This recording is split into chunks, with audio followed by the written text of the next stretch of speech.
Boa noite, Cristina. Seja bem-vinda. Estamos começando mais uma noite de alegria com vocês. Isácio, Gleice, Marcelo Dias. Oi, Marcinha. Seja bem-vinda, querida. Boa noite. Daniel, Leonardo, Márcia de novo. Boa noite, queridos. Kátia e Toninho Barbosa. Uma alegria ter vocês aqui. Que Jesus possa estar conosco. Oi, Júnior, boa noite, querido. Fatinha, Fátima Salvino, querido irmão e amigo. Sejam todos muito bem-vindos. Joséia, Cristina, Vandinha, seja bem-vinda, querida. Saudades de você. Luzinete, Roseli, Neide, Iracema, Anaílde, Aurelina. Boa noite a todos vocês. Nós estamos nos preparando para mais uma noite de estudo, de confraternização, revivendo, relembrando a nossa querida casa, o Bom Samaritano. Todos vocês que conosco convivem naquele ambiente, estamos entregues à vontade dos bons espíritos para que nós possamos continuar a nossa tarefa aqui ou lá. De qualquer forma, estamos unidos, reunidos em nome de Jesus. Agradecidos muito pela presença de todos vocês, pedindo a Jesus que venha trazer hoje o Sara a sua luz, a sua paz, a sua tranquilidade. Nós temos recebido visitas da Bahia, de Itabuna, José Luiz Bezerra, irmão do nosso querido Fernando Bezerra e Fátima Bezerra. Um abração também para a Suzana, lá em Natal, que sempre nos acompanha. Que Jesus possa abençoar todos vocês. Saudade de Itabuna, viu, Zé Luiz? Já estive aí, já tive a honra de ser seu hóspede. E agora estamos aqui distantes, porém unidos. Oi, Valdeira, boa noite, querida.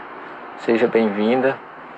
Vamos nos preparar, vamos fazer uma pequena prece a Deus para abrir os nossos estudos, as nossas mentes, os nossos corações. Que Jesus possa, com a sua luz, a sua paz, esta casa dirigida pelo irmão Manuel José e a nossa querida irmã Helena, que nós possamos, em nome de Jesus, do Dr. Bezerra, dos Espíritos Amigos, estarmos mais uma vez abertos ao estudo, à luz que liberta, que esclarece e que nos traz aquela paz interior que tanto necessitamos para vencer todas as dificuldades. Como dizia Paulo, todos os espinhos que nos perturbam, que querem nos fazer retroagir, mas a gente está sempre, como ensinava Jesus, pondo a mão no arado e indo firmes adiante. Aqui vai um abraço especial para Geraldo e Joyce, que são nossos queridos irmãos, que estão precisando sempre das nossas vibrações, e a nossa casa unida e reunida vibra em torno de uma pronta recuperação da nossa querida Joyce. Eu gostaria de começar hoje, pessoal, falando de um profeta, porque nós sabemos que há muito preconceito com relação às comunicações mediúnicas que as casas espíritas fazem com tanto carinho, com tanto respeito, com tanta vontade de servir e auxiliar aqueles que se encontram no mundo espiritual ainda precisando de informações e de luz. E ao mesmo tempo nós abrimos nossos corações e as nossas mentes para receber dos espíritos amigos, superiores, iluminados, que estão do outro lado, que sempre vêm nos confortar, nos esclarecer e nos trazer a luz de que necessitamos. Então eu queria, para aqueles que acham que o Espiritismo só vive disso, de comunicação com o mundo espiritual, esse é um dos princípios da doutrina, comunicabilidade entre os dois planos, mas nós temos muito mais coisas que fazemos na casa espírita, estudamos a imortalidade da alma, a lei de causa e efeito, a reencarnação, os princípios do amor, do respeito, do fora da caridade não há salvação. E nós não criamos absolutamente nada de novo. Tudo isso está na Bíblia. Tudo isso é recomendação do Cristo. Dá de comer a quem tem fome, beber a quem tem sede. Uma recomendação de Jesus. Está lá no Evangelho de Mateus, capítulo 25. E a comunicabilidade entre os dois planos está palpável na Bíblia. E eu queria falar hoje de um profeta muito conhecido de todos vocês. É um profeta exílico. Por quê? Porque ele pregou no tempo do exílio da Babilônia, na época que o reino de Judá estava sob o domínio de Nabucodonosor. Esse profeta se chama Ezequiel. Ezequiel, a origem dele é muito discutida pelos estudiosos, mas foi um profeta muito dedicado à causa de Deus, à perseverança que todos nós precisamos ter para vencer. Aurelina, Tormentos da Obsessão, um livro muito bom para a gente aprender como se defender, como amar, como servir. E aqueles que não são vigilantes passam realmente por dificuldades. Por isso que Jesus deixou sempre a receita. O Evangelho tem toda a receita. Helenice Alencar, minha colega de turma, doutora Helenice, seja bem-vinda, minha irmã. Muita paz para você. Não tinha notícias suas há muito tempo. Espero que você esteja muito bem. Então, meus irmãos queridos, eu vou trazer para vocês uma passagem que está no livro de Ezequiel, capítulo 2, versículos 1 a 3. Observe que coisa interessante. Eu tenho o texto original aqui comigo, porque agora em casa a gente tem tudo. Isso aqui é a Torá em hebraico. Aqui eu estou com o livro de Ezequiel aberto, no capítulo 2, versículo 1 a 3. E ele diz assim: ele estava na Babilônia, cativeiro. Ele foi para lá com 25 anos de idade, foi deportado por Nabucodonosor, e lá diz a história que ele profetizou 5 anos ao povo de Israel, que precisava estar sempre vigilante para não perder a sintonia com Deus. Então ele diz assim, que ele estava e teve uma visão no rio Escobar, que era um rio naquela região da Babilônia, e ele diz que ouviu uma voz que dizia: filho do homem, põe-te de pé. E ele se levantou. Que o Espírito, ele diz assim, essa voz dizia: eu quero falar com você. E quando ele fica de pé, ele diz que enquanto ele falava, o Espírito entrou em mim. Olha que coisa interessante. O que é que a gente vê nisso? Como se fora uma incorporação. Como se fora, não. Naquela época foi, no rio Escobar, lá na Babilônia, um canal espiritual. Ele diz: o Espírito entrou em mim e ouvi o que ele falava comigo. Pega a tua Bíblia aí, que está lá no livro do capítulo 2 de Ezequiel. A pergunta é: que espírito foi esse que se aproximou? E Ezequiel sentiu como se ele se incorporasse nele. Gente, isso que Ezequiel narra é o que nós vemos, é o que nós presenciamos nas nossas casas, dentro do respeito, da oração, da seriedade, da assistência espiritual com amor, com luz. É a vontade que todos têm de ajudar, auxiliar aqueles que ainda não têm consciência de que muitas vezes estão no mundo espiritual, porque a passagem do mundo material para o mundo espiritual é tão suave, é tão, vamos dizer assim, indolor, que as pessoas muitas vezes não têm nem consciência que passaram para o outro lado. Então, o que aconteceu com Ezequiel acontece sempre nas nossas casas. Só que aqui ele estava só. Pela a narrativa dele, ele estava só. Mas ele foi passivo de uma incorporação e de uma psicofonia, de uma audiência. Quer dizer, é uma passagem que está centrada, introduzida no livro de Ezequiel, que era um grande médium, como a gente já falou em programas anteriores, que a mediunidade é uma faculdade inerente ao homem, não é à religião. E ela, desde a criação do primeiro homem, que ela já estava incorporada, ou seja, já fazia parte do nosso organismo, porque a mediunidade é uma faculdade orgânica, pertence ao homem. Por isso que ele está em qualquer religião, em qualquer lugar. Agora, a pergunta é, que espírito era esse? Para muitos, para os preconceituosos, para os menos informados, isso era o Satanás. É o que a gente escuta muita gente dizer. E como explicar? Será que Ezequiel foi possuído por um espírito inferior?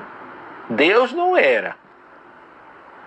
Que Deus ia incorporar em Ezequiel? Jamais. Mas o espírito superior que Deus enviou em missão espiritual e procurou um médium, porque talvez você não saiba, mas Ezequiel era um sacerdote. E o sacerdote no judaísmo é alguém que tem uma sintonia muito forte com a espiritualidade, com o mundo espiritual. E eu gostaria de começar hoje com essa informação para a gente entender que tudo que a gente traz aqui, na verdade, não são criações da doutrina espírita, são adaptações, são discernimentos que Kardec, através do Livro dos Médiuns e de todas as outras obras da codificação, ele explica muito bem para nós o que significa tudo isso, as razões, a fisiologia do processo mediúnico, que é essa, de uma forma indireta, mas antiquíssima. Veja bem, foi no ano de 593 ou 586, por aí, que Ezequiel profetizava no rio Escobar, que era um afluente do rio da Babilônia. Então, não é coisa nova, é de antes, muito antes do Cristo. Então, meus irmãos, não foi a doutrina espírita que criou a comunicabilidade entre os dois planos, como nós já vimos. E aqui nós hoje vamos falar um pouquinho, que nós vínhamos falando de ressurreição e reencarnação a semana passada, e vocês podem fazer perguntas, quem tiver suas dúvidas. A Eliene acaba de entrar, seja bem-vinda. Quem quiser ir tirando suas dúvidas, trazendo as suas informações, Cida Ribeiro, lá de Fortaleza, um abração, Cida. Quero muito bem a você, um abraço no Cantilho. E nós estamos felizes com a sua presença. Seja bem-vinda, minha irmã. E nós hoje vamos adiantar um pouquinho a nossa parte de reencarnação no livro de Jó, que, para quem não sabe, Jó tinha absoluta certeza do passado. Ele declara, pergunta às gerações passadas e medita que nós somos de ontem, diz ele, somos de ontem e não sabemos, não temos consciência. Nós já vimos que a gente, graças a Deus, não se lembra do que foi. Isso é muito bom para que a gente não fique preso aos nossos débitos do passado. E Jó, no seu capítulo 14, versículo 13 e 14 do seu livro, ele diz assim: quem dera me abrigasse no Sheol. Sheol, na verdade, é o que os hebreus chamavam de mundo inferior, mundo subterrâneo, mas não um mundo que chegava-se lá e ficava para sempre. Ali você ia passar, vamos dizer assim, uma temporada. Todos passam pelo Sheol, que para nós espíritas recebeu o nome de umbral. Todos passam. E o próprio Samuel esteve no umbral. Cristo foi no umbral, mas não foi também para ficar, foi para levar conforto, como está na primeira carta de Pedro, capítulo 3. E ele fala que Jesus foi pregar àqueles que viveram no tempo de Noé e não teve condições ou não tiveram condições de ouvir a sua mensagem.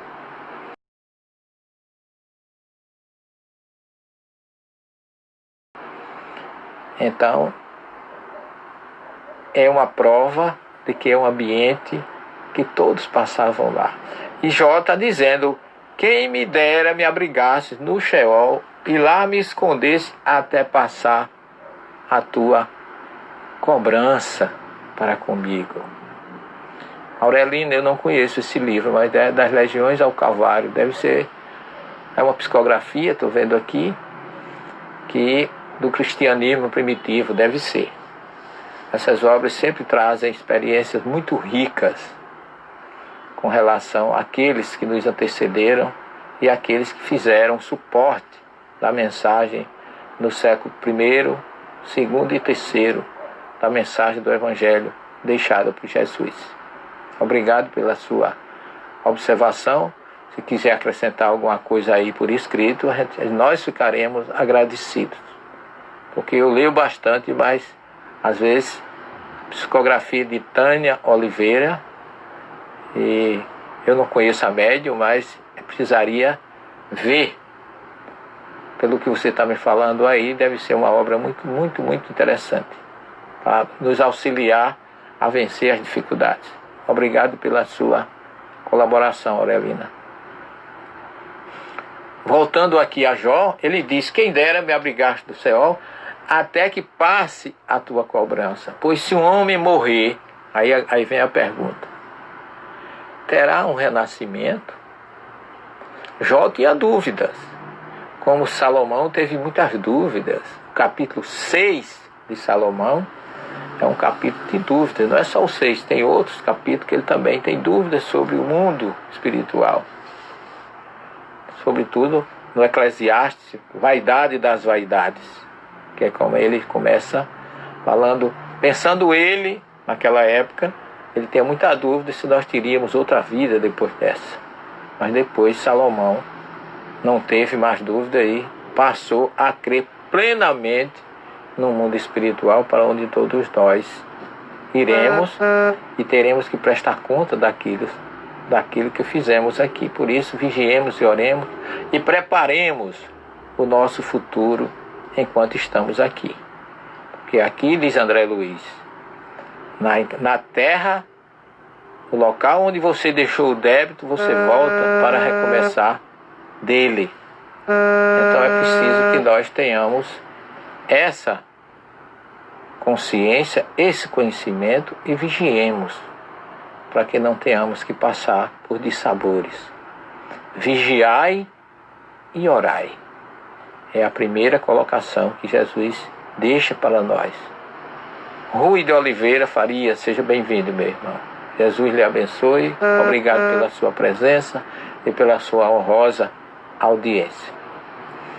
Mas Jó, já no capítulo 19 do seu livro, ele faz uma afirmação já bem mais forte.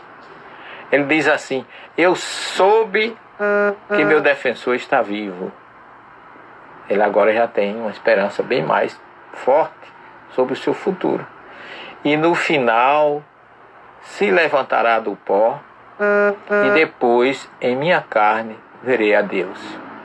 É uma informação reencarnacionista. Podemos ver que ele fala que depois que ele passar pela carne, logicamente pela prova da encarnação, ele vai ver a Deus. Então, é um livro que representa, Jó é aquela personificação do justo sofredor. Sabemos disso. Ele passou por dificuldades, ele foi provado por Deus. Boa noite, Carliane. É bom tê-la conosco, minha irmã. Seja bem-vinda. Então, Jó tem para nós um exemplo marcante do que nós podemos vencer com fé e com confiança.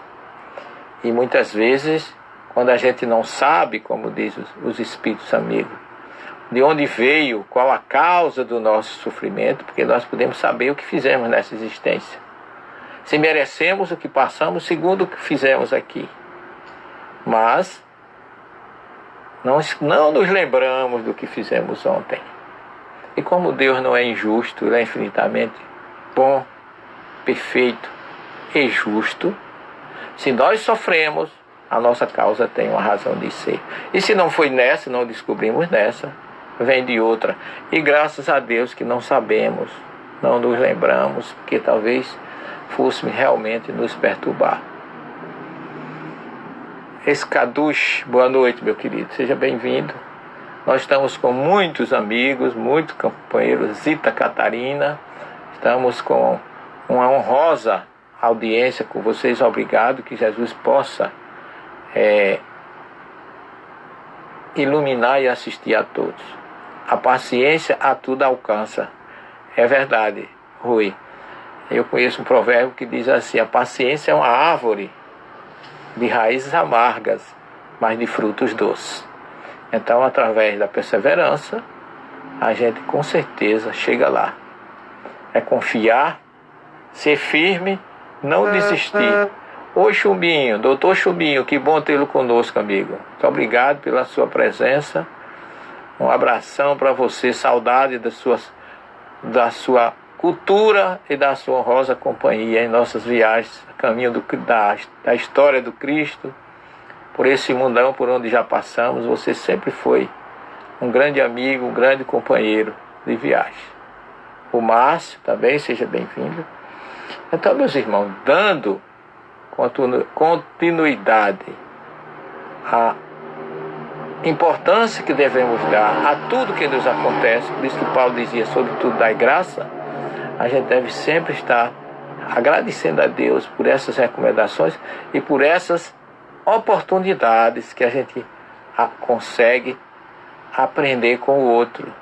O nosso professor são os outros, na convivência, porque viver é fácil, conviver é difícil, é na convivência que a gente aprende a ser tolerante, a perdoar, a servir.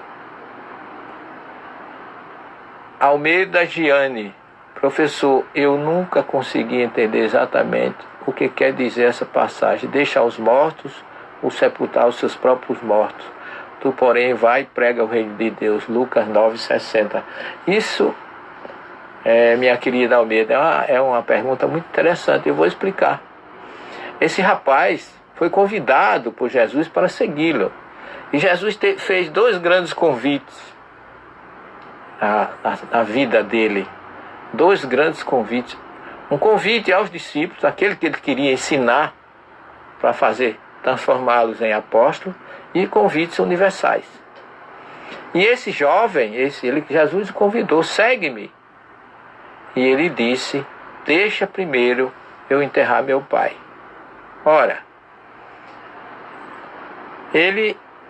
Jesus olhou para ele e viu, naquele momento, ele não disse que o pai dele tinha morrido, não, mas aquele jovem que recebeu um convite de Jesus, eu acho que é uma honra acima de qualquer julgamento ou de qualquer análise. Mas ele, ao dizer, deixa primeiro eu enterrar seu pai, ele estava agindo com muita gente que a gente conhece, né? Assim, quando eu me aposentar, eu vou me dedicar a uma instituição de caridade. Depois que eu tiver conseguido terminar tal em propósito, eu vou fazer caridade. Então, seguir a Deus, não pode haver desculpa para não seguir. Jesus deu uma oportunidade imensa àquele rapaz, e ele estava preocupado. Primeiro, não é que Jesus estivesse censurando ele pela preocupação com o pai, não. Porque Jesus, como judeu, respeitava a família, pai, mãe e tudo mais que se refira à família. Era um homem família, porque o judeu assim o é, pela própria cultura judaica. A família está em primeiro plano. E aquele rapaz arrumou uma desculpa para não segui-lo. Aí Jesus faz uma metáfora fantástica: deixa que os mortos enterrem seus mortos. Ora, era um morto vivo, que era ele, que ainda não tinha despertado para a vida espiritual, que aquele que não é vivo espiritualmente é morto em espírito, e se é morto em espírito é morto na carne.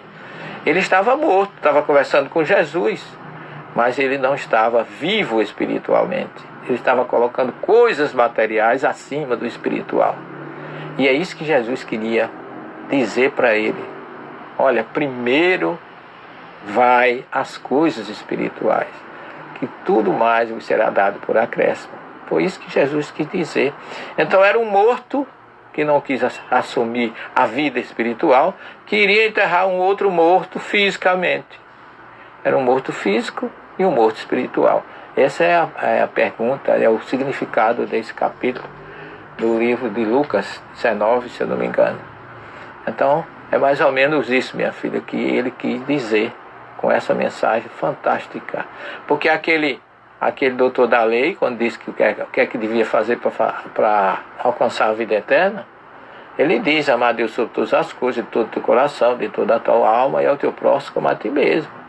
E Jesus disse para ele: respondeste bem, faze isto e viverás. Quer dizer, ele estava sabendo tudo, conhecendo tudo, mas não tinha prática nenhuma. Então ele estava vivo fisicamente, mas espiritualmente estava morto. Por isso que Jesus diz: é preciso que tu faças isso. Ame a Deus, ao teu próximo, todo o teu coração, toda a tua alma, e ao teu próximo como a ti mesmo. Quando você fizer isso, você está vivo. Porque por enquanto você ainda não está. Você está morto porque ainda está preso ao material. E nós estamos aqui para evoluir espiritualmente. Ok, minha querida? Então foi mais ou menos isso que essa passagem de Lucas é muito forte, é muito interessante, porque aquele convite foi pessoal. Porque Jesus também fez convite sem ser pessoal. Quando ele diz que, quando ele convida todos nós, depois de convidar os discípulos. Oi, Álvaro, boa noite, querido. Álvaro Moderhai está conosco, grande amigo, seja bem-vindo. Quando ele convida de uma forma universal, que é diferente do convite que ele fez aos discípulos ele dizia: vinde após mim, que eu te farei pescadores de homens e de almas.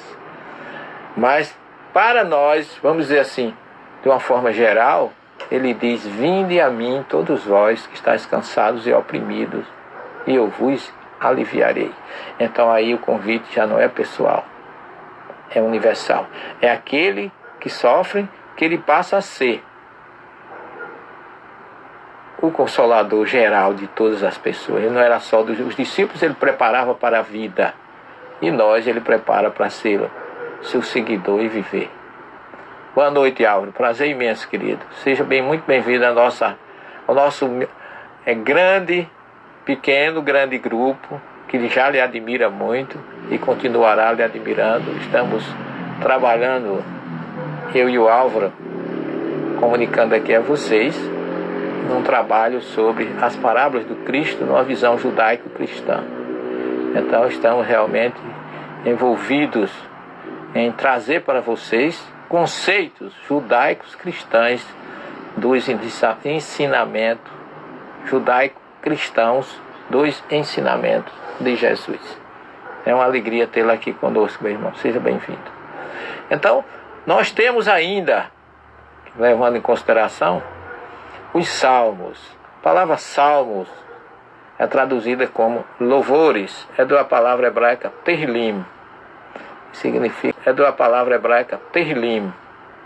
Significa louvores, que era a forma, sobretudo como os grandes salmistas, especialmente Davi, a quem é atribuída a maior quantidade dos salmos, os salmos nas sinagogas, eles são cantados, e são belíssimas as músicas dos salmos.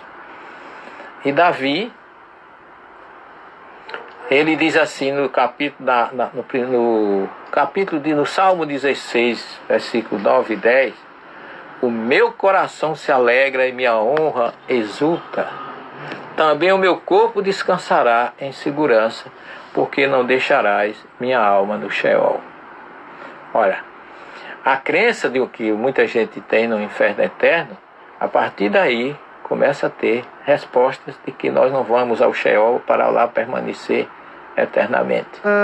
Essa questão do inferno eterno é mais uma criação do cristianismo primitivo, não, cristianismo do século IV em diante, que a igreja colocou mas muito dogma, muitas questões que nós éramos, eu graças a Deus eu era obrigado a aceitar para não ser considerado herético. Felizmente, vem a doutrina espírita e me liberta dessa questão, porque nós somos livres para pensar. A doutrina espírita trouxe isso como prêmio para aqueles que a buscam, que querem uma fé raciocinada. Diante das coisas espirituais, a gente tem que usar a mente e o coração. Não pode ser apenas uma coisa. O coração é o sentimento, é a pureza, é que nos eleva e eleva. E a cabeça, o cérebro e a mente para nos fazer pensar, refletir e raciocinar da melhor forma possível de que fé sem razão não pode existir. Não se coaduna, como diz muito bem a Epístola de Tiago. O Salmo 19:8 é interessante esse salmo. Eu vou até depois conversar com Álvaro sobre esse salmo. Porque ele diz: Torat Yavé Temimá Mishbat Nafesh. Ele quer dizer que o ensinamento de Deus é perfeito, porque promove o retorno da alma. É curioso isso. E ele diz: o testemunho de Deus é verdadeiro, que transforma o simples em sábio. Como é que o simples se transforma em sábio? O simples se transforma em sábio pelo conhecimento. Aqui tem uma pergunta, de Eliene. Sou estudante do EMERGE, estamos em Mateus 21:39. Gostaria de saber algo que ainda não entendi. Qual o objetivo geral do Evangelho de Mateus? Olha, querida, Mateus é o mais judaico dos evangelhos. É o evangelista messiânico por excelência. O objetivo do Evangelho de Mateus foi mostrar Jesus para toda a humanidade como o Messias. Por isso que o Evangelho dele tem como símbolo o homem. Você vai observar que cada evangelista tem um símbolo extraído da visão de Ezequiel, mas bem aplicada ao objetivo de cada evangelho. O Evangelho de Mateus, ele tem como símbolo o homem, porque o Messias é para o judaico, o judaísmo para o judeu, nos 18 preceitos que eles recitam nas suas orações. O 13º diz assim: eu espero todos os momentos a chegada do Messias para libertar o povo hebreu e implantar o reino de Deus na terra. Então Jesus é apresentado por Mateus como esse guerreiro, esse Messias que veio como homem para libertar. Por isso que o Evangelho de Mateus é o que tem mais citações da primeira revelação, ou Brit Rishon, ou como se chama de Velho Testamento, porque é um evangelho puramente judaico. Ele começa com a preocupação de apresentar Jesus como da geração de Davi. Por isso que ele começa com a genealogia de Jesus, que isso para o judaísmo é muito importante. O judeu, se ele tiver condições de provar hoje que ele tem um ascendente judaico por uma genealogia, de conseguir provar isso, ele é recebido em Israel, mesmo se ele tiver 4.000 anos fora, ou nunca tenha ido a Israel, ele é chamado de Olê Hadash, que significa aquele que está chegando, o novo que entra em Israel, mas é como um filho que volta para casa. Ele é recebido como se depois de 5, 6, 4.000 anos ele estivesse retornando ao seu lar. Então, é um evangelho puramente judaico, messiânico, que apresenta Jesus como Messias.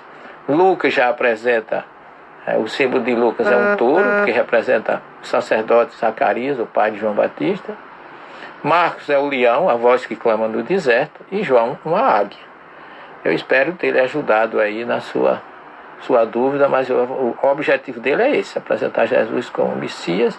É o mais judaico dos evangelhos, o mais tradicional, e é um evangelho que eu gosto muito, porque ele é um evangelho que apresenta realmente um Jesus homem, um Jesus judeu, um Jesus Messias. Ok? Então, como eu já dizia, o Salmo 19, versículo 8, você vai encontrar uma informação sobre o retorno da alma. Mishpat nefesh, o verbo shuv, em hebraico é voltar. E Mishpat nefesh é um movimento, uma atividade do retorno da alma, isso do ponto de vista literal. Mas o versículo seguinte, a complementação do versículo, diz assim: que o testemunho de Deus é verdadeiro, porque transforma o simples em sábio. E isso só acontece pela evolução, pelo conhecimento, pelas múltiplas existências, porque a gente não consegue evoluir numa só encarnação. É impossível. Então a forma com que Deus encontrou de nos fazer crescer e não nos perdermos no caminho é a reencarnação. Na verdade, é maior, segundo o Espírito da Verdade, a primeira palavra do verbo divino é amor, a segunda é reencarnação. E o Salmo 23, que eu acho belíssimo, já falei dele aqui rapidamente, é um salmo maravilhoso, que lembra a história de Saul, Davi. É um salmo de esperança, é um salmo belíssimo, que tem um judaísmo muito forte, um costume judaico muito forte. Está envolvido na história do oásis de En-Gedi, lá no Mar Morto. Já estive lá várias vezes, numa daquelas grutas onde Davi se escondeu fugindo de Saul. E oi, Patrícia Moraes, como vai, minha filha? A mãe do nosso querido Alvinho, é muito bom tê-la aqui conosco, prazer imenso, nunca mais tinha notícia de vocês.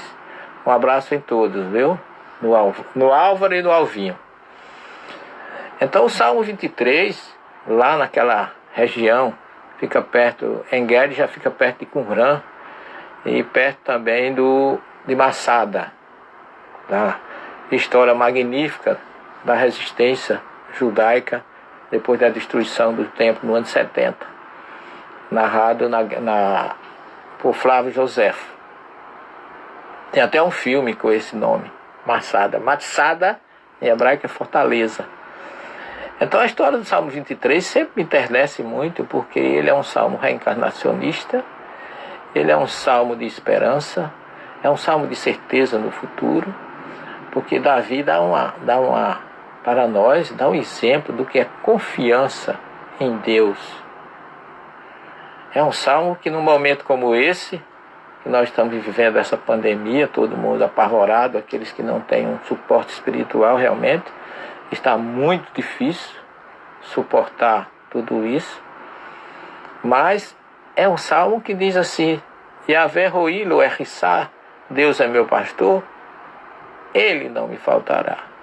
Todo mundo traduz como nada me faltará, mas nada é o material. Davi imagina a situação, Davi, com o exército na retaguarda e um deserto na frente.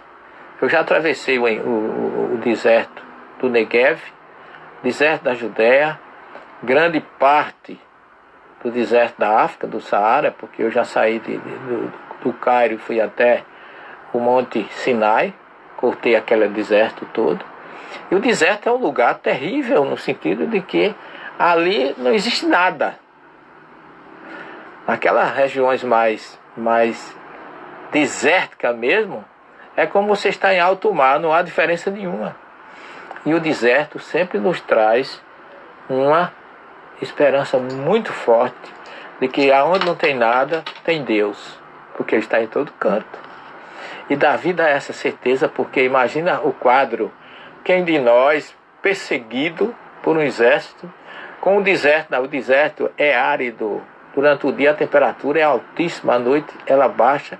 Quer dizer, a vida no deserto só mesmo para quem? Aquele beduíno que vive ali nas suas com os seus rebanhos no deserto. A gente passa descendo de Jerusalém a Jericó, lembrando da parábola do bom samaritano, e vendo aqueles beduínos às margens da estrada, e lembrando como aquele povo vive ali. São verdadeiros heróis.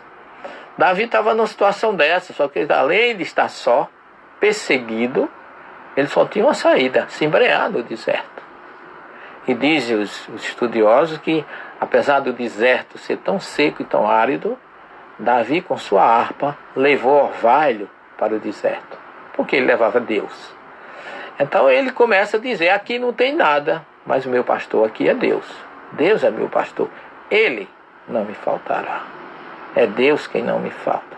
Para as águas tranquilas me conduz, para a relva mais fresca. Veja bem, no lugar daquele, só quem passa dentro do deserto daquele que sabe como é inóspito. E ele estava vendo uma relva fresca para descansar sua alma. Faz minha alma retornar, para as águas tranquilas me conduzirá. Todos os verbos desse salmo estão no futuro, embora as pessoas traduzam no presente, porque Davi, além de ter tido um momento de muita lucidez, de muita confiança em Deus, ele também foi profeta, porque tudo que ele profetizou aconteceu. Ainda que eu atravesse o vale da sombra da morte, nada temerei, porque tu estarás comigo.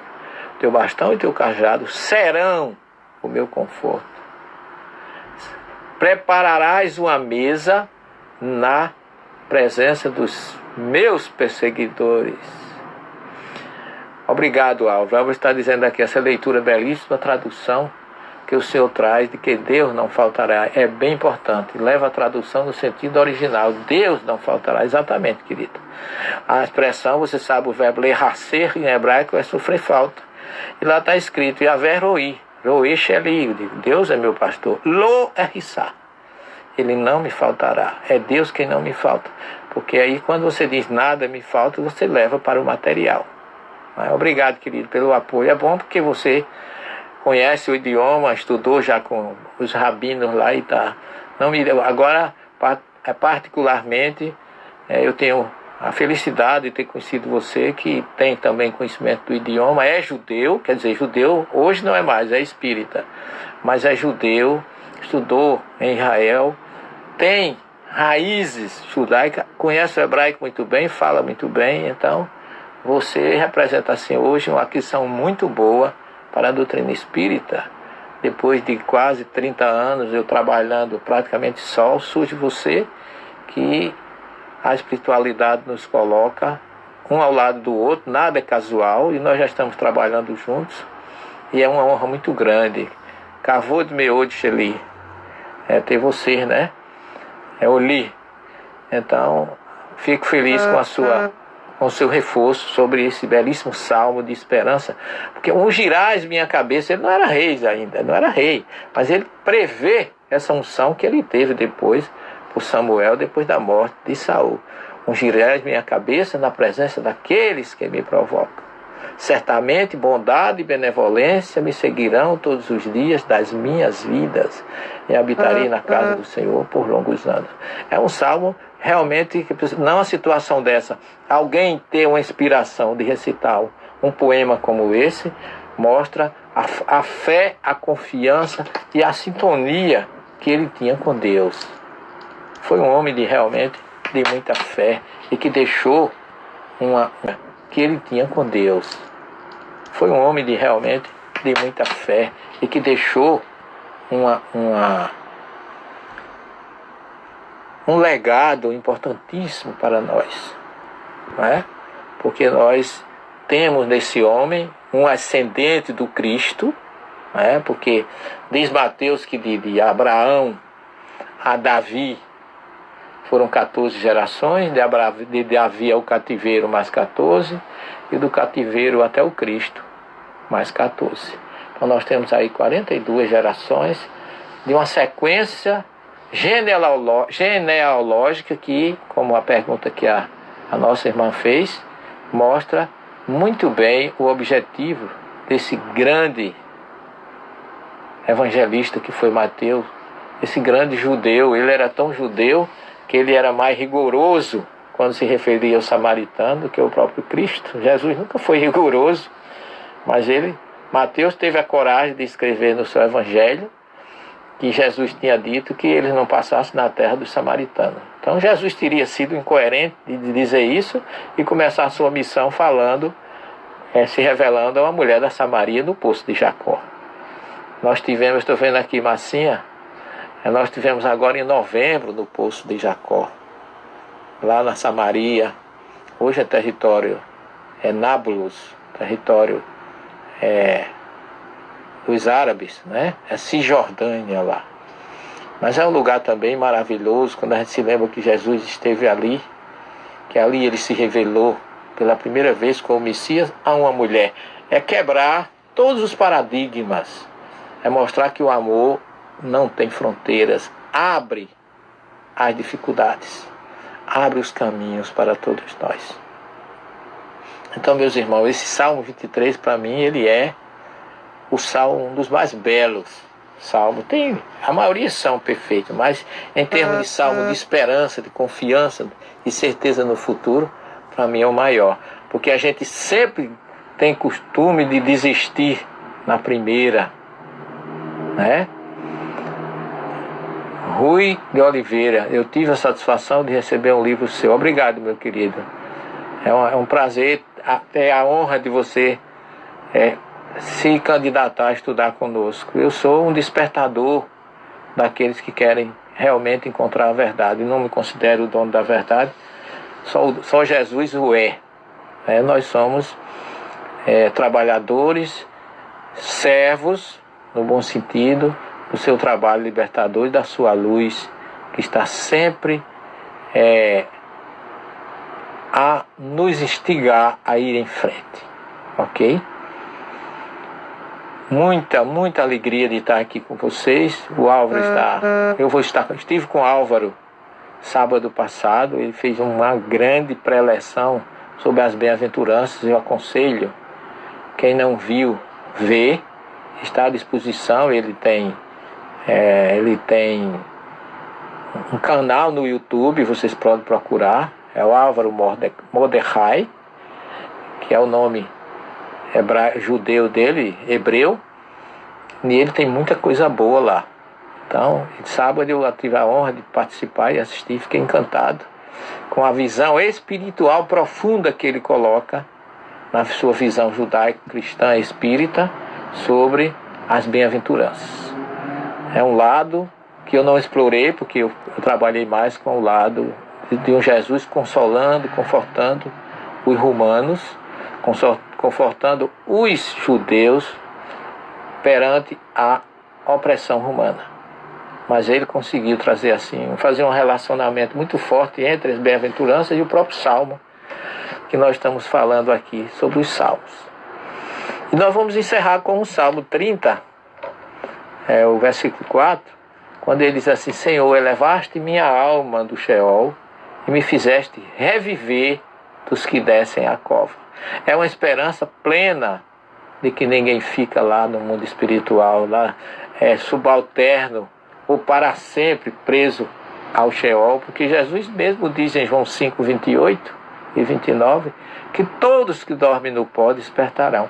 E nós vamos ver na próxima semana que Ezequiel 37 fala disso, é uma promessa que está lá no capítulo 37 do seu livro, uma promessa que Deus ia retirar o povo hebreu dos túmulos e levar para a terra. Eu profetizei: eu os retirarei de vosso túmulo, ó meu povo, e vos reporei em vossa terra, Israel, para que vocês saibam que eu sou Deus, que eu disse e prometi e fiz. Então, nós temos aqui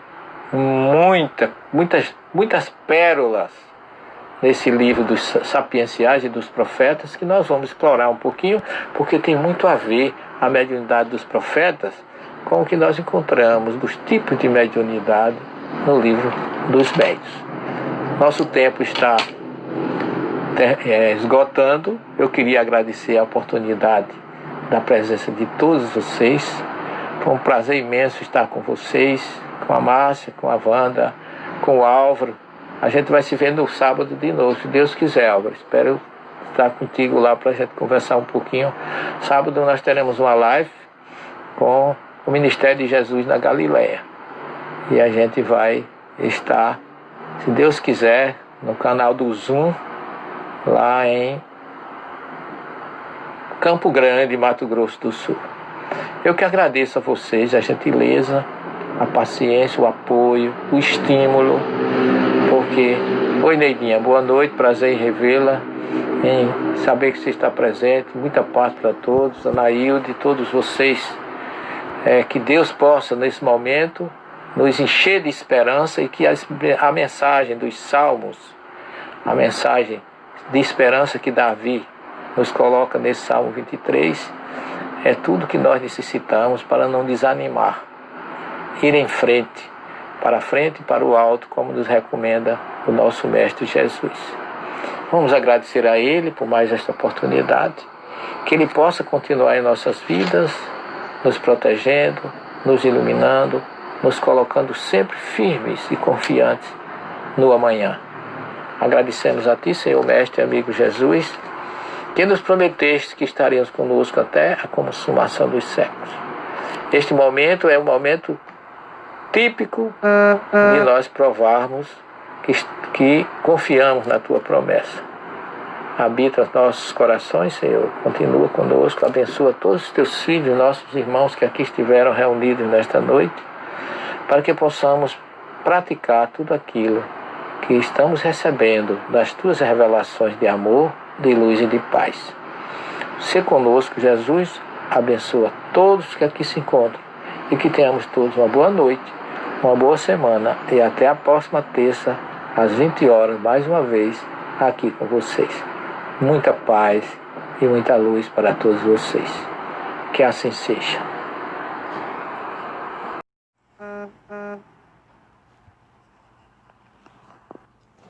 Boa noite, Cristina. Seja bem-vinda. Estamos começando mais uma noite de alegria com vocês. Isácio, Gleice, Marcelo Dias. Oi, Marcinha. Seja bem-vinda, querida. Boa noite. Daniel, Leonardo, Márcia de novo. Boa noite, queridos. Kátia e Toninho Barbosa.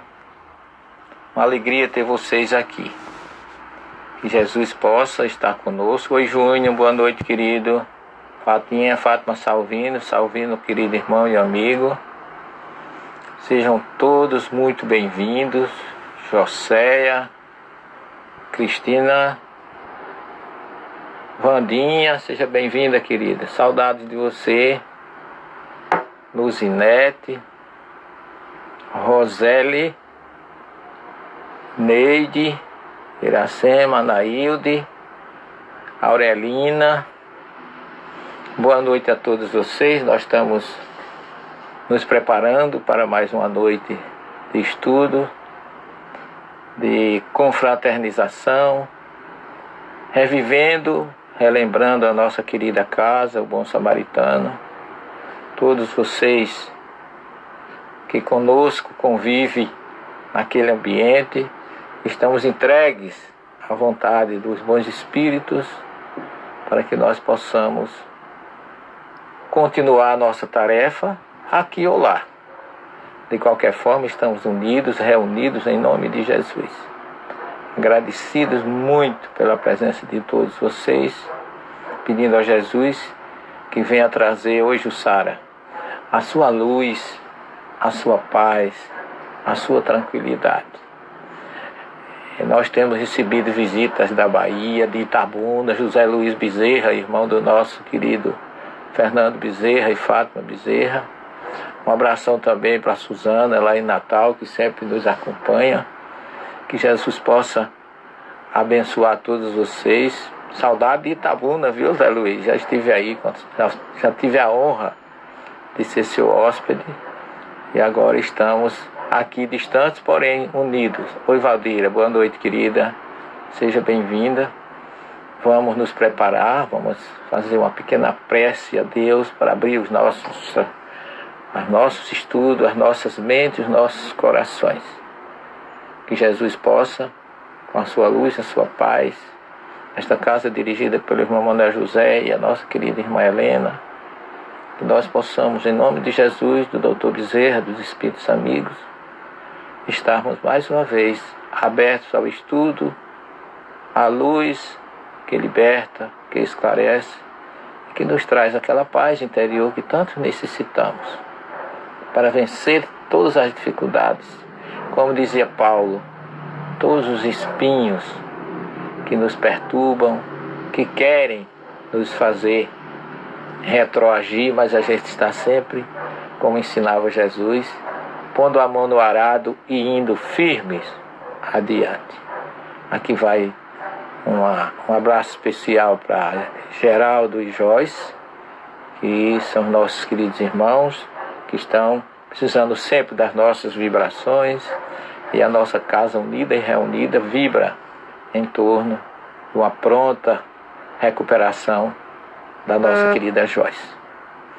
Eu gostaria de começar hoje, pessoal, falando de um profeta, porque nós sabemos que há muito preconceito com relação às comunicações mediúnicas que as casas espíritas fazem com tanto carinho, com tanto respeito, com tanta vontade de servir e auxiliar aqueles que se encontram no mundo espiritual ainda precisando de informações e de luz.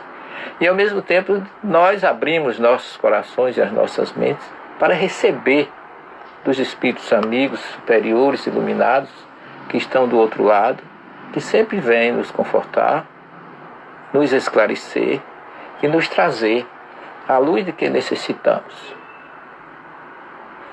Então eu queria, para aqueles que acham que o Espiritismo só vive disso, de comunicação com o mundo espiritual, esse é um dos princípios da doutrina, comunicabilidade entre os dois planos, mas nós temos muito mais coisas que fazemos na casa espírita.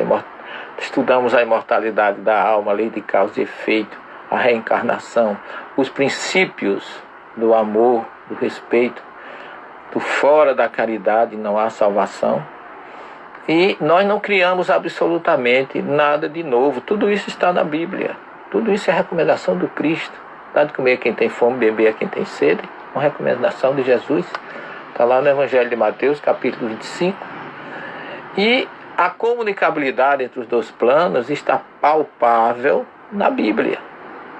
E eu queria falar hoje de um profeta muito conhecido de todos vocês. É um profeta exílico. Por quê? Porque ele pregou no tempo do exílio da Babilônia, na época que o reino de Judá estava sob o domínio de Nabucodonosor.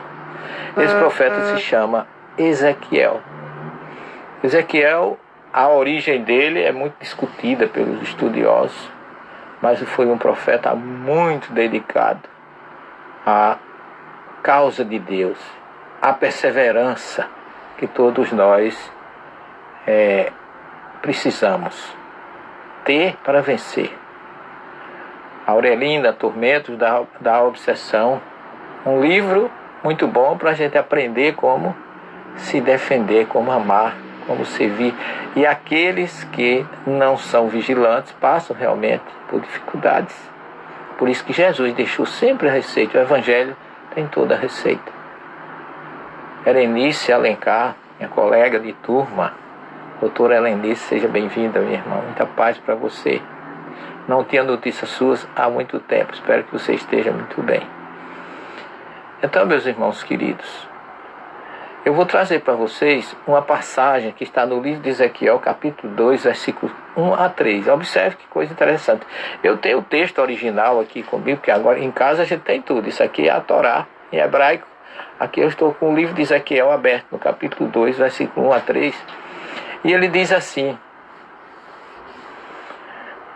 ele estava na Babilônia, cativeiro. Ele foi para lá com 25 anos de idade, foi deportado por Nabucodonosor, e lá diz a história que ele profetizou 5 anos ao povo de Israel, que precisava estar sempre vigilante para não perder a sintonia com Deus. Então ele diz assim, que ele estava e teve uma visão no rio Escobar, que era um rio daquela região da Babilônia. E ele diz que ouviu uma voz que dizia: Filho do homem, põe-te de pé. E ele se levantou. Que o Espírito, ele diz assim, essa voz dizia: eu quero falar com você. E quando ele fica de pé, ele diz que enquanto ele falava, o Espírito entrou em mim. Olha que coisa interessante. O que é que a gente vê nisso?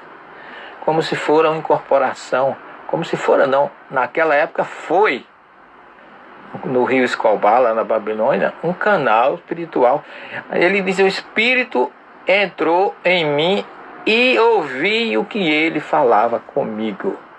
Pega a tua Bíblia aí, que está lá no livro do capítulo 2 de Ezequiel. A pergunta é: que espírito foi esse que se aproximou? E Ezequiel sentiu como se ele se incorporasse nele. Gente, isso que Ezequiel narra é o que nós vemos, é o que nós presenciamos nas nossas casas, dentro do respeito, da oração, da seriedade, da assistência espiritual com amor, com luz. É a vontade que todos têm de ajudar, auxiliar aqueles que ainda não têm consciência de que muitas vezes estão no mundo espiritual, porque a passagem do mundo material para o mundo espiritual é tão suave, é tão, vamos dizer assim, indolor, que as pessoas muitas vezes não têm nem consciência que passaram para o outro lado. Então, o que aconteceu com Ezequiel acontece sempre nas nossas casas. Só que aqui ele estava só. Pela a narrativa dele, ele estava só. Mas ele foi passivo de uma incorporação e de uma psicofonia, de uma audiência. Quer dizer, é uma passagem que está centrada, introduzida no livro de Ezequiel, que era um grande médium, como a gente já falou em programas anteriores, que a mediunidade é uma faculdade inerente ao homem, não é à religião. E ela, desde a criação do primeiro homem, que ela já estava incorporada, ou seja, já fazia parte do nosso organismo, porque a mediunidade é uma faculdade orgânica, pertence ao homem. Por isso que ele está em qualquer religião, em qualquer lugar. Agora, a pergunta é: que espírito era esse? Para muitos, para os preconceituosos, para os menos informados, isso era o Satanás. É o que a gente escuta muita gente dizer. E como explicar? Será que Ezequiel foi possuído por um espírito inferior? Deus não era. Que Deus ia incorporar em Ezequiel? Jamais. Mas o espírito superior que Deus enviou em missão espiritual e procurou um médium, porque talvez vocês não saibam, mas Ezequiel era um sacerdote. E o sacerdote no judaísmo é alguém que tem uma sintonia muito forte com a espiritualidade, com o mundo espiritual. E eu gostaria de começar hoje com essa informação para a gente entender que tudo que a gente traz aqui, na verdade, não são criações da doutrina espírita, são adaptações, são discernimentos que Kardec, através do Livro dos Médiuns e de todas as outras obras da codificação, ele explica muito bem para nós o que significa tudo isso. As razões, a fisiologia do processo mediúnico, que é essa, de uma forma indireta, mas antiquíssima. Veja bem, foi no ano de 593 ou 586, por aí, que Ezequiel profetizava no rio Escobar, que era um afluente do rio da Babilônia. Então, não é coisa nova. É de antes, muito antes do Cristo. Então, meus irmãos, não foi a doutrina espírita que criou a comunicabilidade entre os dois planos, como nós já vimos. E aqui nós hoje vamos falar um pouquinho, que nós vínhamos falando de ressurreição e reencarnação, a semana passada, e vocês podem fazer perguntas, quem tiver suas dúvidas. Eliane acaba de entrar, seja bem-vinda. Quem quiser ir tirando suas dúvidas, trazendo as suas informações, Cida Ribeiro, lá de Fortaleza, um abração, Cida. Quero muito bem a você, um abraço no Cantilho. E nós estamos felizes com a sua presença. Seja bem-vinda, minha irmã. E nós hoje vamos adiantar um pouquinho a nossa parte de reencarnação no livro de Jó, que, para quem não sabe, Jó tinha essa absoluta certeza do passado. Ele declara, pergunta às gerações passadas e medita que nós somos de ontem, diz ele, somos de ontem e não sabemos, não temos consciência. Nós já vimos que a gente, graças a Deus, não se lembra do que foi. Isso é muito bom para que a gente não fique preso aos nossos débitos do passado. E Jó, no seu capítulo 14, versículo 13 e 14 do seu livro, ele diz assim: quem dera me abrigasse no Sheol. Sheol, na verdade, é o que os hebreus chamavam de mundo inferior, mundo subterrâneo, mas não um mundo que chegava-se lá e ficava para sempre. Ali você ia passar, vamos dizer assim, uma temporada. Todos passam pelo Sheol, que para nós espíritas recebeu o nome de umbral. Todos passam. E o próprio Samuel esteve no umbral. Cristo foi no umbral, mas não foi também para ficar, foi para levar conforto, como está na primeira carta de Pedro, capítulo 3. E ele fala que Jesus foi pregar aqueles que viveram no tempo de Noé e não teve condições, ou não tiveram condições de ouvir a sua mensagem. Então, é uma prova de que é um ambiente que todos passavam lá. E Jó está dizendo: quem me dera me abrigasse no Sheol e lá me escondesse até passar a tua cobrança para comigo. Aurelina, eu não conheço esse livro, mas é das Legiões ao Calvário. Deve ser, é uma psicografia, estou vendo aqui, que do cristianismo primitivo, deve ser. Essas obras sempre trazem experiências muito ricas com relação àqueles que nos antecederam e àqueles que fizeram suporte da mensagem no século I, segundo e terceiro da mensagem do Evangelho deixada por Jesus. Obrigado pela sua observação. Se quiser acrescentar alguma coisa aí por escrito, nós ficaremos agradecidos. Porque eu leio bastante, mas às vezes psicografia de Tânia Oliveira, e eu não conheço a médium, mas precisaria ver. Pelo que você está me falando aí, deve ser uma obra muito, muito, muito interessante para nos auxiliar a vencer as dificuldades.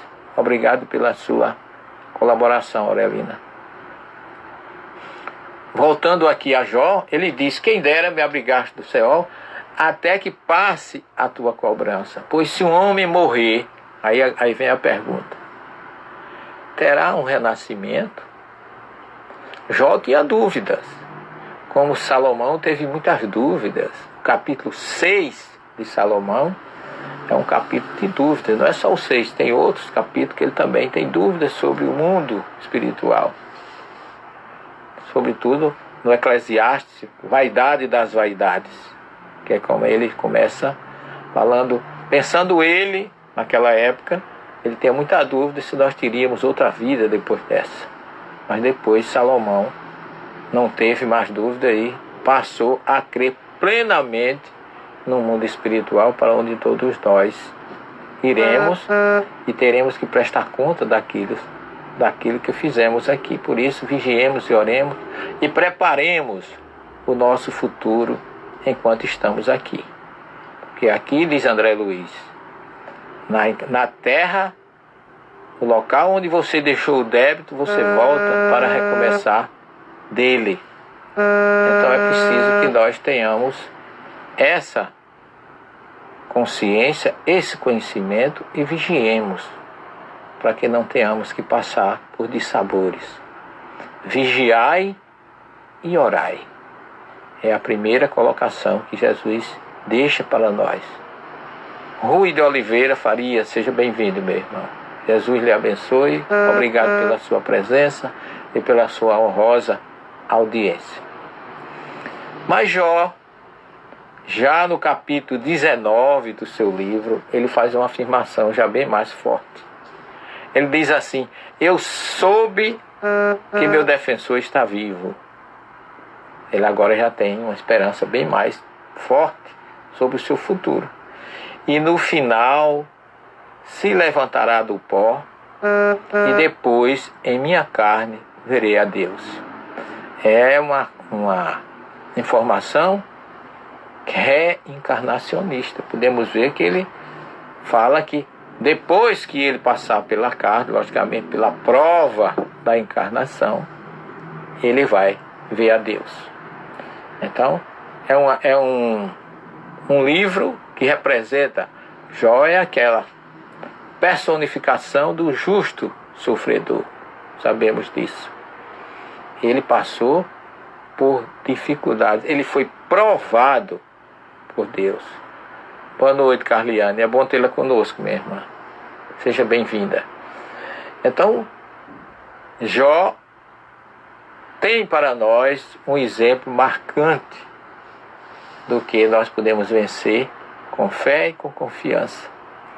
E muitas vezes, quando a gente não sabe, como diz os espíritos amigos, de onde veio, qual a causa do nosso sofrimento, porque nós podemos saber o que fizemos nessa existência.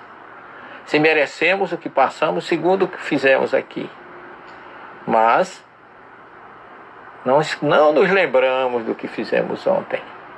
E como Deus não é injusto, Ele é infinitamente bom, perfeito e justo, se nós sofremos, a nossa causa tem uma razão de ser. E se não foi nessa, não descobrimos nessa, vem de outra. E graças a Deus que não sabemos, não nos lembramos, porque talvez fosse realmente nos perturbar. Escaduche, boa noite, meu querido, seja bem-vindo. Nós estamos com muitos amigos, muitos companheiros, Zita Catarina, estamos com uma honrosa audiência com vocês. Obrigado, que Jesus possa iluminar e assistir a todos. A paciência a tudo alcança. É verdade, Rui. Eu conheço um provérbio que diz assim: a paciência é uma árvore de raízes amargas, mas de frutos doces. Então, através da perseverança, a gente com certeza chega lá. É confiar, ser firme, não desistir. Oi, Chumbinho, doutor Chumbinho, que bom tê-lo conosco, amigo. Muito obrigado pela sua presença. Um abração para você, saudade da sua cultura e da sua honrosa companhia em nossas viagens, a caminho da história do Cristo, por esse mundão por onde já passamos. Você sempre foi um grande amigo, um grande companheiro de viagem. O Márcio também, seja bem-vindo. Então, meus irmãos, dando continuidade à importância que devemos dar a tudo que nos acontece, por isso que Paulo dizia: sobretudo dai graça, a gente deve sempre estar agradecendo a Deus por essas recomendações e por essas oportunidades que a gente consegue aprender com o outro. O nosso professor são os outros, na convivência, porque viver é fácil, conviver é difícil. É na convivência que a gente aprende a ser tolerante, a perdoar, a servir. Almeida Giane, Professor, eu nunca consegui entender exatamente o que quer dizer essa passagem. Deixa aos mortos ou sepultar os seus próprios mortos. Tu, porém, vai e prega o reino de Deus. Lucas 9,60. Isso, minha querida Almeida, é uma pergunta muito interessante. Eu vou explicar. Esse rapaz foi convidado por Jesus para segui-lo.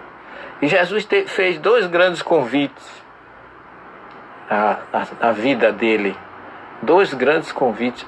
Um convite aos discípulos, aquele que ele queria ensinar para transformá-los em apóstolos, e convites universais. E esse jovem, Jesus o convidou, segue-me. E ele disse, deixa primeiro eu enterrar meu pai. Ora, Jesus olhou para ele e viu, naquele momento, ele não disse que o pai dele tinha morrido não, mas aquele jovem que recebeu um convite de Jesus, eu acho que é uma honra acima de qualquer julgamento ou de qualquer análise. Mas ele, ao dizer, deixa primeiro eu enterrar seu pai, ele estava agindo com muita gente que a gente conhece, dizendo assim, quando eu me aposentar, eu vou me dedicar a uma instituição de caridade. Depois que eu tiver conseguido terminar tal em propósito, eu vou fazer caridade. Então, seguir a Deus, não pode haver desculpa para não seguir.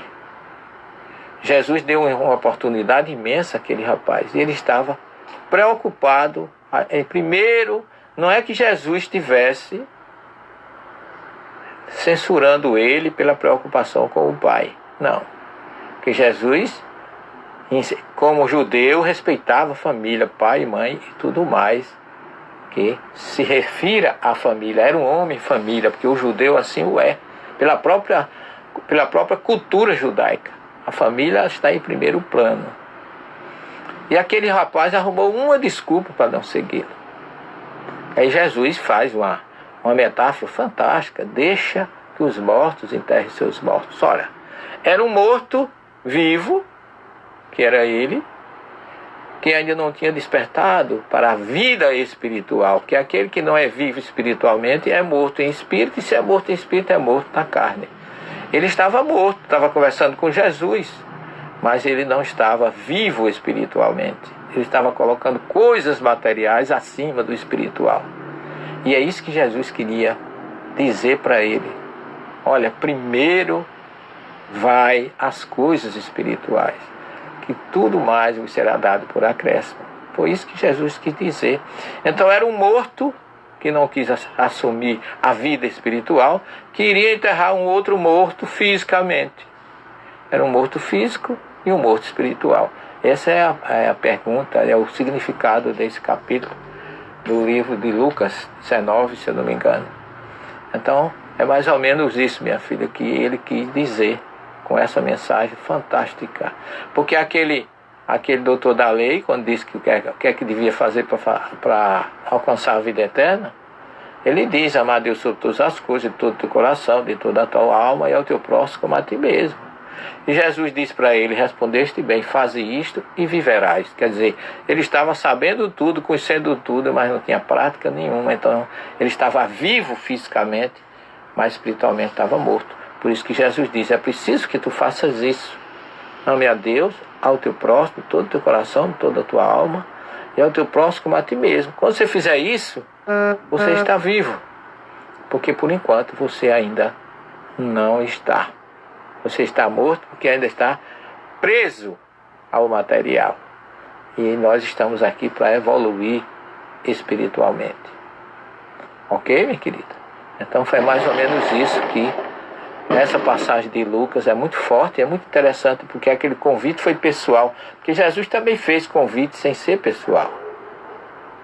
Quando ele diz que, quando ele convida todos nós, depois de convidar os discípulos, oi Álvaro, boa noite querido, Álvaro Moderhai está conosco, grande amigo, seja bem-vindo. Quando ele convida de uma forma universal, que é diferente do convite que ele fez aos discípulos ele dizia, vinde após mim, que eu te farei pescadores de homens e de almas. Mas para nós, vamos dizer assim, de uma forma geral, ele diz: vinde a mim todos vós que estáis cansados e oprimidos, e eu vos aliviarei. Então aí o convite já não é pessoal, é universal. É aquele que sofre, que ele passa a ser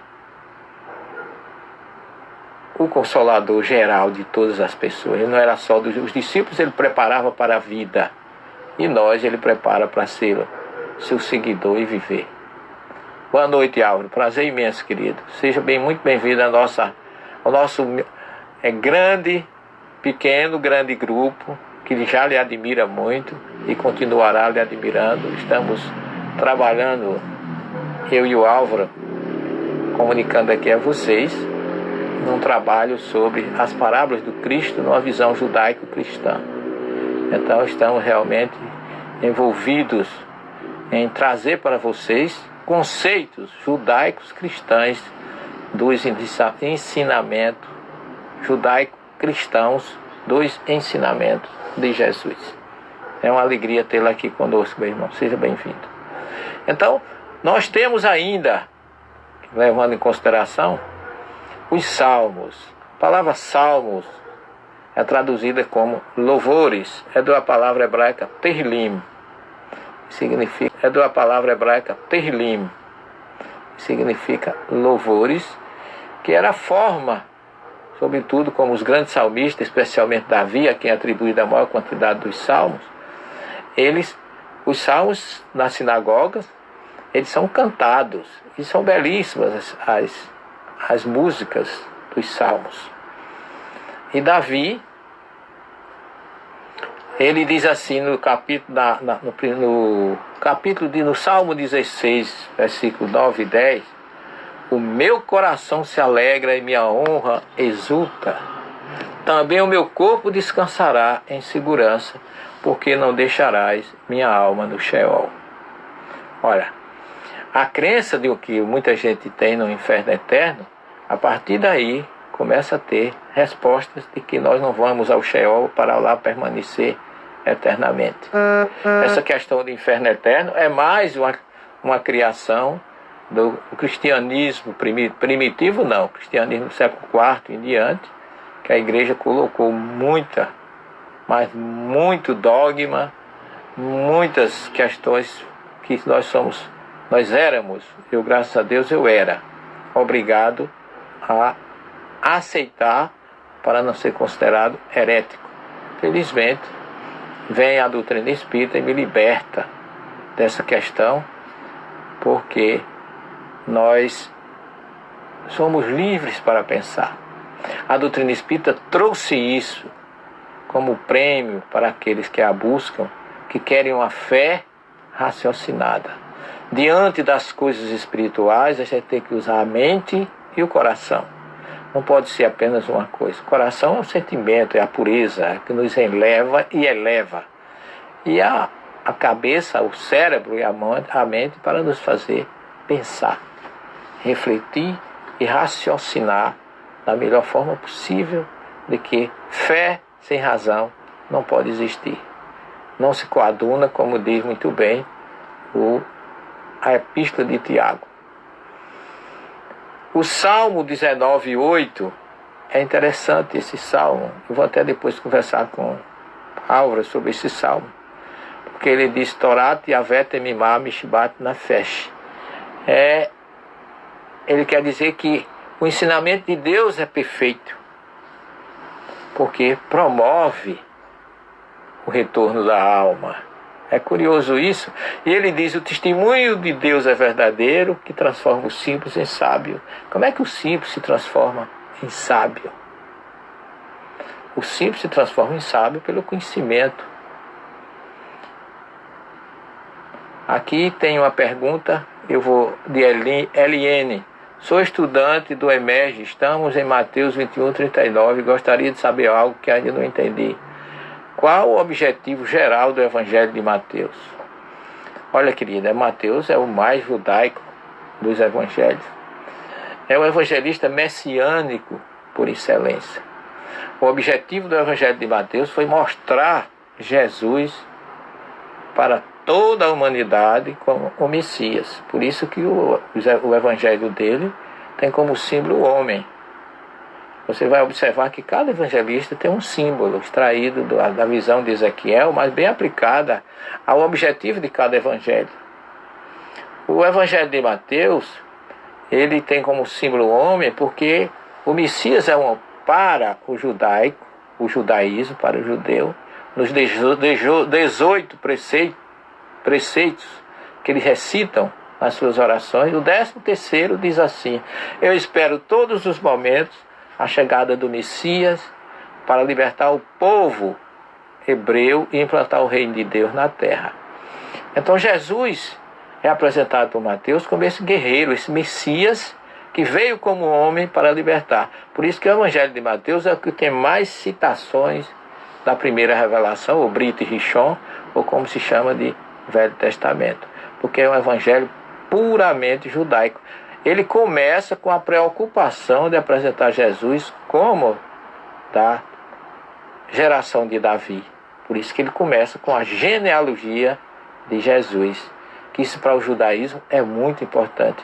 O judeu, se ele tiver condições de provar hoje que ele tem um ascendente judaico por uma genealogia, de conseguir provar isso, ele é recebido em Israel, mesmo se ele tiver 4.000 anos fora, ou nunca tenha ido a Israel, ele é chamado de Olê Hadash, que significa aquele que está chegando, o novo que entra em Israel, mas é como um filho que volta para casa. Ele é recebido como se depois de 5, 6, 4.000 anos ele estivesse retornando ao seu lar. Então, é um evangelho puramente judaico, messiânico, que apresenta Jesus como Messias. Lucas já apresenta, o símbolo de Lucas é um touro, que representa o sacerdote Zacarias, o pai de João Batista. Marcos é o leão, a voz que clama no deserto, e João, uma águia. Eu espero ter lhe ajudado aí na sua dúvida, mas o objetivo dele é esse: apresentar Jesus como Messias. É o mais judaico dos evangelhos, o mais tradicional, e é um evangelho que eu gosto muito, porque ele é um evangelho que apresenta realmente um Jesus homem, um Jesus judeu, um Jesus Messias. Ok? Então, como eu já dizia, o Salmo 19, versículo 8, você vai encontrar uma informação sobre o retorno da alma. Mishbat Nefesh, o verbo shuv, em hebraico é voltar. E Mishbat Nefesh é um movimento, uma atividade do retorno da alma, isso do ponto de vista literal. Mas o versículo seguinte, a complementação do versículo, diz assim, que o testemunho de Deus é verdadeiro, porque transforma o simples em sábio. E isso só acontece pela evolução, pelo conhecimento, pelas múltiplas existências, porque a gente não consegue evoluir numa só encarnação. É impossível. Então a forma com que Deus encontrou de nos fazer crescer e não nos perdermos no caminho é a reencarnação. Na verdade, é maior, segundo o Espírito da Verdade, a primeira palavra do verbo divino é amor, a segunda é reencarnação. E o Salmo 23, que eu acho belíssimo, já falei dele aqui rapidamente, é um salmo maravilhoso, que lembra a história de Saul, Davi. É um salmo de esperança, é um salmo belíssimo, que tem um judaísmo muito forte, um costume judaico muito forte. Está envolvido na história do oásis de En-Gedi, lá no Mar Morto. Já estive lá várias vezes, numa daquelas grutas onde Davi se escondeu fugindo de Saul. E oi, Patrícia Moraes, como vai, minha filha? A mãe do nosso querido Alvinho, é muito bom tê-la aqui conosco, prazer imenso, nunca mais tinha notícia de vocês. Um abraço em todos, viu? No Álvaro e no Alvinho. Então o Salmo 23, lá naquela região, fica perto, En-Gedi já fica perto de Qumran, e perto também de Massada, da história magnífica da resistência judaica depois da destruição do templo no ano 70, narrado por Flávio Joséfo. Tem até um filme com esse nome, Matsada. Matsada em hebraico é fortaleza. Então a história do Salmo 23 sempre me enternece muito, porque ele é um salmo reencarnacionista, ele é um salmo de esperança, é um salmo de certeza no futuro, porque Davi para nós, dá um exemplo do que é confiança em Deus. É um salmo que num momento como esse, que nós estamos vivendo essa pandemia, todo mundo apavorado, aqueles que não têm um suporte espiritual realmente, está muito difícil suportar tudo isso. Mas é um salmo que diz assim: Yahvé roí lo errissá, Deus é meu pastor, ele não me faltará. Todo mundo traduz como nada me faltará, mas nada é o material. Davi imagina a situação, Davi, com o exército na retaguarda e um deserto na frente. Eu já atravessei o deserto do Negev, deserto da Judéia, grande parte do deserto da África, do Saara, porque eu já saí do Cairo e fui até o Monte Sinai, cortei aquele deserto todo. E o deserto é um lugar terrível, no sentido de que ali não existe nada. Naquelas regiões mais desérticas mesmo, é como você está em alto mar, não há diferença nenhuma. E o deserto sempre nos traz uma esperança muito forte de que aonde não tem nada, tem Deus, porque Ele está em todo canto. E Davi dá essa certeza, porque imagina o quadro: quem de nós, perseguido por um exército, com o deserto, o deserto é árido, durante o dia a temperatura é altíssima, à noite ela baixa. Quer dizer, a vida no deserto só mesmo para quem? Aquele beduíno que vive ali com os seus rebanhos no deserto. A gente passa descendo de Jerusalém a Jericó, lembrando da parábola do bom samaritano, e vendo aqueles beduínos às margens da estrada, e lembrando como aquele povo vive ali. São verdadeiros heróis. Davi estava numa situação dessa, só que além de estar só, perseguido, ele só tinha uma saída: se embrear no deserto. E dizem os estudiosos que, apesar do deserto ser tão seco e tão árido, Davi, com sua harpa, levou orvalho para o deserto, porque ele levava Deus. Então ele começa a dizer: aqui não tem nada, mas o meu pastor aqui é Deus. Deus é meu pastor, Ele não me faltará. É Deus quem não me falta. Para as águas tranquilas me conduz, para a relva mais fresca. Veja bem, no lugar daquele, só quem passa dentro do deserto daquele que sabe como é inóspito. E ele estava vendo uma relva fresca para descansar sua alma. Faz minha alma retornar, para as águas tranquilas me conduzirá. Todos os verbos desse salmo estão no futuro, embora as pessoas traduzam no presente, porque Davi, além de ter tido um momento de muita lucidez, de muita confiança em Deus, ele também foi profeta, porque tudo que ele profetizou aconteceu. Ainda que eu atravesse o vale da sombra da morte, nada temerei, porque tu estarás comigo. Teu bastão e teu cajado serão o meu conforto. Prepararás uma mesa na presença dos meus perseguidores. Obrigado, Álvaro. Álvaro está dizendo aqui essa leitura belíssima, tradução que o Senhor traz de que Deus não faltará. É bem importante. Leva a tradução no sentido original. Deus não faltará. Exatamente, querido. A expressão, você sabe, o verbo lerracer em hebraico é sofrer falta. E lá está escrito: Yahvé roí, roí sheli, Deus é meu pastor. Lo errissá, Ele não me faltará. É Deus quem não me falta. Porque aí quando você diz nada me falta, você leva para o material. Mas obrigado, querido, pelo apoio. É bom porque você conhece o idioma, estudou já com os rabinos lá e tá.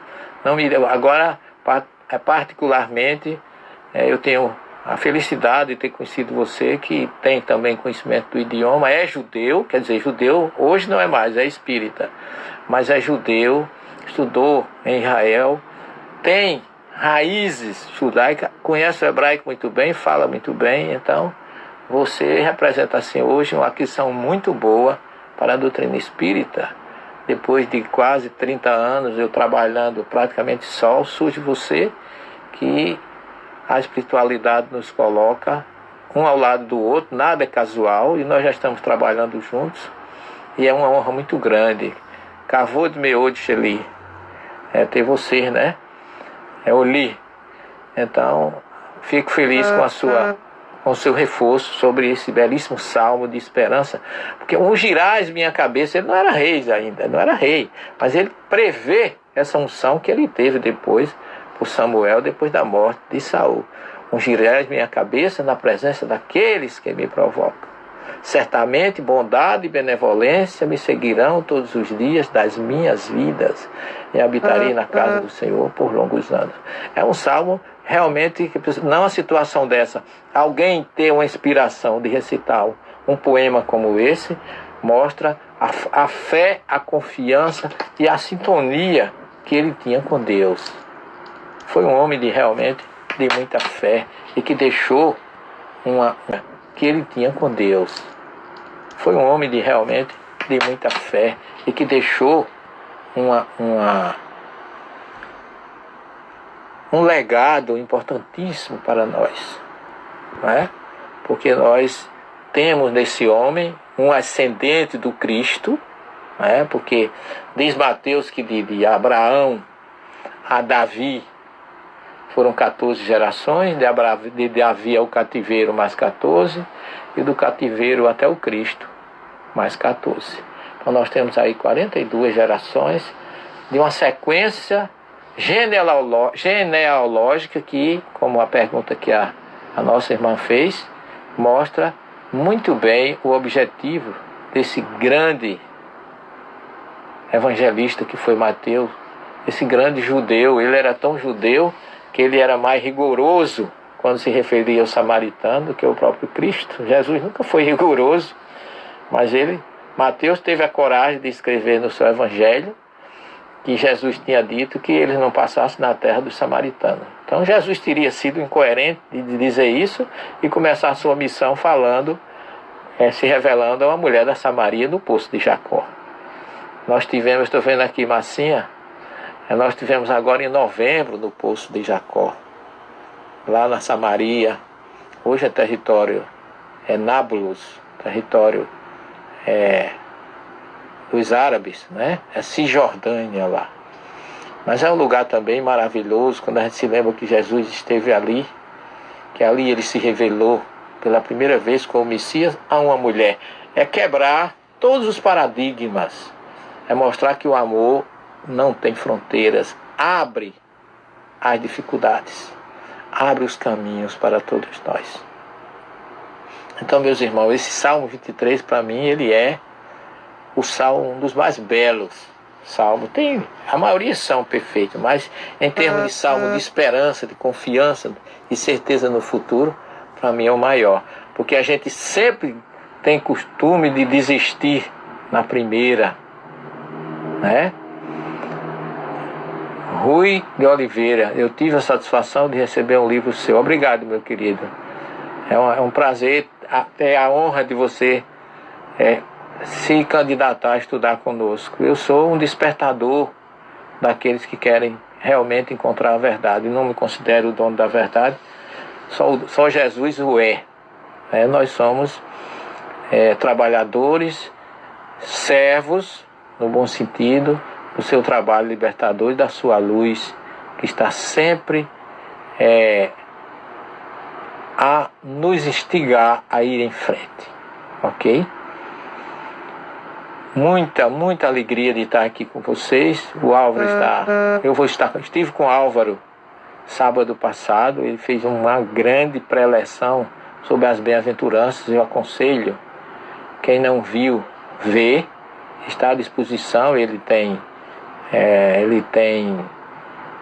um canal no YouTube, vocês podem procurar. É o Álvaro Mordecai, que é o nome judeu dele, hebreu, e ele tem muita coisa boa lá. Então, sábado eu tive a honra de participar e assistir, fiquei encantado com a visão espiritual profunda que ele coloca na sua visão judaico-cristã espírita sobre as bem-aventuranças. É um lado que eu não explorei, porque eu trabalhei mais com o lado de um Jesus consolando, confortando os romanos, confortando os judeus perante a opressão romana. Mas ele conseguiu trazer assim, fazer um relacionamento muito forte entre as bem-aventuranças e o próprio Salmo, que nós estamos falando aqui sobre os Salmos. E nós vamos encerrar com o Salmo 30, o versículo 4, quando ele diz assim: Senhor, elevaste minha alma do Sheol e me fizeste reviver dos que descem à cova. É uma esperança plena de que ninguém fica lá no mundo espiritual, lá subalterno, ou para sempre preso ao Sheol, porque Jesus mesmo diz em João 5, 28 e 29, que todos que dormem no pó despertarão. E nós vamos ver na próxima semana que Ezequiel 37 fala disso, é uma promessa que está lá, no capítulo 37 do seu livro, uma promessa que Deus ia retirar o povo hebreu dos túmulos e levar para a terra. Eu profetizei: eu os retirarei do vosso túmulo, ó meu povo, e vos reporei em vossa terra, Israel, para que vocês saibam que eu sou Deus, que eu disse e prometi e fiz. Então, nós temos aqui muitas pérolas nesse livro dos sapienciais e dos profetas, que nós vamos explorar um pouquinho, porque tem muito a ver a mediunidade dos profetas com o que nós encontramos dos tipos de mediunidade no livro dos médiuns.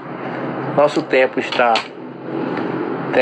esgotando. Eu queria agradecer a oportunidade da presença de todos vocês. Foi um prazer imenso estar com vocês, com a Márcia, com a Wanda, com o Álvaro. A gente vai se ver no sábado de novo, se Deus quiser, Álvaro. Espero estar contigo lá para a gente conversar um pouquinho. Sábado nós teremos uma live com o Ministério de Jesus na Galileia. E a gente vai estar, se Deus quiser, no canal do Zoom, lá em Campo Grande, Mato Grosso do Sul. Eu que agradeço a vocês a gentileza, a paciência, o apoio, o estímulo, porque... Oi, Neidinha, boa noite, prazer em revê-la, em saber que você está presente, muita paz para todos, Anaílde, todos vocês. Que Deus possa, nesse momento, nos encher de esperança e que a mensagem dos Salmos, a mensagem de esperança que Davi nos coloca nesse Salmo 23, é tudo que nós necessitamos para não desanimar, ir em frente e para o alto, como nos recomenda o nosso Mestre Jesus. Vamos agradecer a Ele por mais esta oportunidade, que Ele possa continuar em nossas vidas, nos protegendo, nos iluminando, nos colocando sempre firmes e confiantes no amanhã. Agradecemos a Ti, Senhor Mestre e amigo Jesus, que nos prometeste que estaríamos conosco até a consumação dos séculos. Este momento é um momento típico de nós provarmos que confiamos na Tua promessa. Habita os nossos corações, Senhor. Continua conosco, abençoa todos os Teus filhos, nossos irmãos que aqui estiveram reunidos nesta noite, para que possamos praticar tudo aquilo que estamos recebendo das Tuas revelações de amor, de luz e de paz. Se conosco, Jesus, abençoa todos que aqui se encontram e que tenhamos todos uma boa noite, uma boa semana e até a próxima terça, às 20 horas, mais uma vez, aqui com vocês. Muita paz e muita luz para todos vocês. Que assim seja.